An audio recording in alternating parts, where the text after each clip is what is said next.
This video shows how to replace a regulator in the ezH2O bottle filling station. Here are the tools you'll need. Before you start, be sure to put on safety glasses and cut-resistant gloves, as metal edges can be sharp or rough.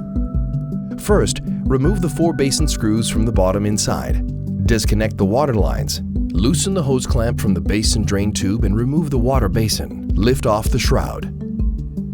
Remove the regulator from the shroud by prying it from the plastic clips. Disconnect both tubes from the water line to the regulator. Replace the new regulator and attach the water lines. Replace regulator and reassemble the unit, following the above steps in reverse.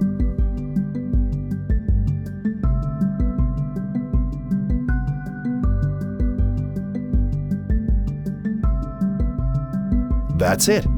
You've successfully installed the regulator on your Elkay ezH2O bottle filling station.